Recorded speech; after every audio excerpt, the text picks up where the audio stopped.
So we've been talking about telescopes, and basically the telescope is the tool that astronomers use to measure light. But we know that there's more than one kind of light. We've been talking about visual telescopes because that was the beginning of telescopes. Galileo Galilei, finding out how telescopes work, pointing a telescope up into the sky, saw things. Saw sunspots, saw stars that you could not see with the naked eye, saw little fuzzy patches in the sky. So this was our first tool. Use your eye, look in the sky. Second, photography. So now you have the idea that you can take a picture of it. So it's not just the subjective, hey, this is what I saw. Third, use other instruments. Measure brightness, that's a photometer, or you can also use spectrometer to measure the spectroscopy of something. So there's several different other, measure spectral characteristics, so there's several other tools you can use. So there's many different tools that are visible, that are usable with visible light. But visible light is not the only part of the electromagnetic spectrum that astronomers would want to look at. Now, some years ago, right before class, I was checking the National Weather Service radar. I typically do this before my evening classes to figure out kind of what's the possibility of the weather and so forth. So this was the radar image of that night. This was actually some years ago. So this was 2005, and this is what the National Weather Service radar looked like in 2005. The date was, the date here was February 22nd. Or 25th, 2005, and the time was 0:14 Universal Time. Okay, now you remember from our time conversion exercises in previous lectures, what does 0:14 mean? Well, this is February, so this is 6 hours difference because we're on standard time. So you subtract 6 hours from 0:14, that'll be 6:14 p.m. So 6:14 p.m. on February 25th, the National Weather Service radar had this giant spike in the west-southwest. Now the modern radars don't do the spike as much because they are computerized to take the spike out of the data, but the spike is really still there in the raw data. 2005, they did not have the computer-enhanced radar. So they just recorded what they saw, recorded what it saw. And there was this big spike out there. Now that spike, you know, you might originally expect to be ground clutter, except the spike was not there about 15 minutes earlier. It was not there 15 minutes later.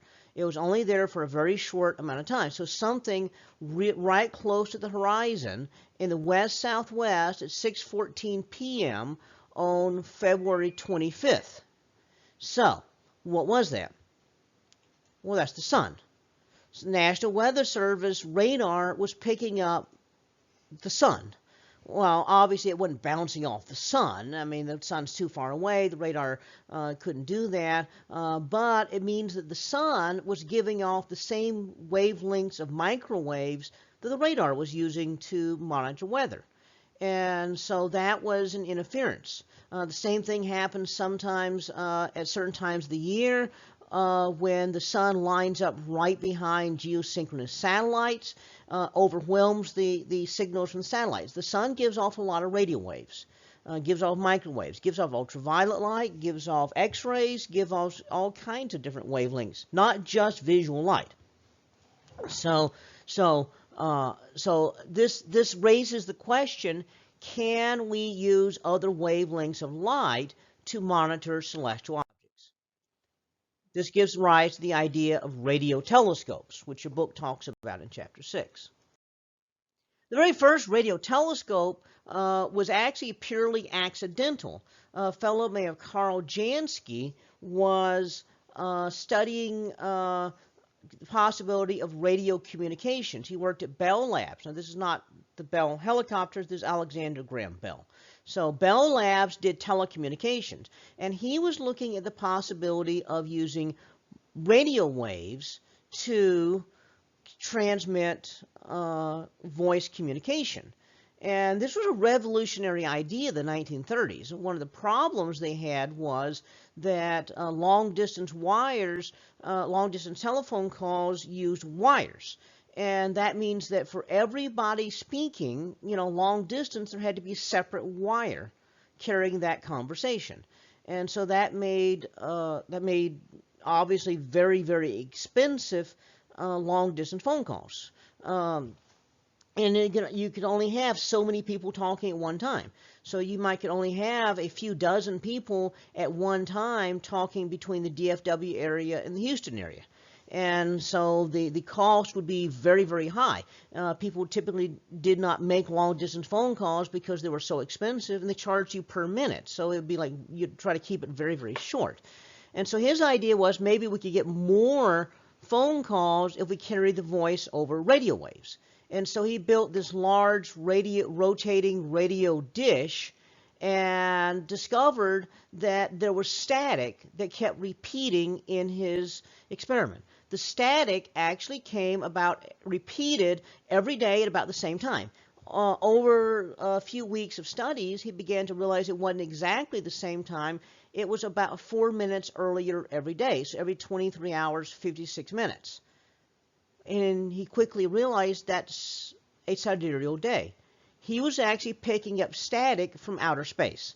And so that was a huge discovery right there, that he was picking up static from deep space. And he traced a couple of these things. For example, some of the static repeated every time Jupiter rose, and some other static repeated every time the center of the galaxy rose. And so when Jupiter's above the horizon, you got static. When the center of the galaxy is above the horizon, you got static.